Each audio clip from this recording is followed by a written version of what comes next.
ಕಲಬುರಗಿ ಕಲ್ಲಿನ ನಗರಿ ಅಥವಾ ಸೂರ್ಯನಗರಿ ಎಂದೇ ಪ್ರಸಿದ್ಧವಾಗಿರುವ ಜಿಲ್ಲೆ ಕಲಬುರಗಿ. ತನ್ನದೇ ಸೊಬಗು ಮೆರೆವ 7 ತಾಲೂಕುಗಳು: ಕಲಬುರಗಿ, ಆಳಂದ, ಚಿಂಚೋಳಿ, ಸೇಡಂ, ಚಿತ್ತಾಪುರ, ಜೇವರಗಿ ಮತ್ತು ಅಫಜಲ್ಪುರ. ಕಲಬುರಗಿ ಜಿಲ್ಲೆಯ ಮೊದಲ ಹೆಸರು ಗುಲ್ಬರ್ಗ. ಇದನ್ನು 2014 ನವೆಂಬರ್ 1ರಂದು ಕಲಬುರಗಿ ಜಿಲ್ಲೆ ಎಂದು ಮರುನಾಮಕರಣ ಮಾಡಲಾಯಿತು. ಕಲಬುರಗಿಯ ಚರಿತ್ರೆಯನ್ನು ರಾಷ್ಟ್ರಕೂಟ ಅರಸರವರೆಗೆ ಗುರುತಿಸಬಹುದು.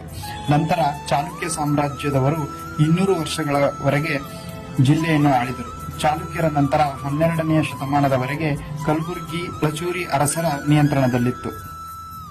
ಇನ್ನು ಸಾಹಿತ್ಯಕ್ಕೆ ಹಲವಾರು ಸಾಹಿತಿಗಳು, ಶಿಲ್ಪಕಲೆಗೆ ಶ್ರೀ ಶರಣಬಸವೇಶ್ವರ ದೇಗುಲ, ಚಾರಣಕ್ಕೆ ಶರಣಬಸಪ್ಪ ದೇವಾಲಯ ಮತ್ತು ಖ್ವಾಜಾ ಬಂದೇ ನವಾಜ್ ದರ್ಗಾ, ಶಿಕ್ಷಣಕ್ಕೆ ಗುಲ್ಬರ್ಗಾ ವಿಶ್ವವಿದ್ಯಾನಿಲಯ, ಮೃಗಾಲಯಕ್ಕೆ ಚಿಂಚೋಳಿ, ಜಲಪಾತಕ್ಕೆ ದಬ್ದಬಿ ಜಲಪಾತ, ಕೋಟೆಗಳಿಗೆ ಬಹುಮನಿ ಕೋಟೆಗಳು, ಜಲಾನಯನಕ್ಕೆ ಭೀಮಾ ಮತ್ತು ಕೃಷ್ಣ, ಜಲಾಶಯಕ್ಕೆ ಬೆಣ್ಣೆತೋರ. ಇಲ್ಲಿನ ಜೋಳದ ರೊಟ್ಟಿಯ ರುಚಿ ತಿಂದವರಿಗಷ್ಟೇ ಗೊತ್ತು. ತೊಗರಿಯನ್ನು ಅತಿ ಹೆಚ್ಚು ಬೆಳೆಯುವುದರಿಂದ ತೊಗರಿ ಕಣಜ ಎಂದು ಈ ಜಿಲ್ಲೆಯನ್ನು ಕರೆಯುತ್ತಾರೆ ಮತ್ತು ಅತಿ ಹೆಚ್ಚು ಸುಣ್ಣದ ನಿಕ್ಷೇಪಗಳು ಈ ಜಿಲ್ಲೆಯಲ್ಲಿ ದೊರೆಯುತ್ತವೆ. ಹೀಗೆ ಇನ್ನು ಹಲವಾರು ಪ್ರೇಕ್ಷಣೀಯ ಸ್ಥಳಗಳು, ದೇಗುಲಗಳು, ಕೋಟೆಗಳು, ವಿದ್ಯಾಕೇಂದ್ರಗಳನ್ನು ಹೊಂದಿರುವ ಜಿಲ್ಲೆ ಇದು ನಮ್ಮ ಕಲಬುರಗಿ.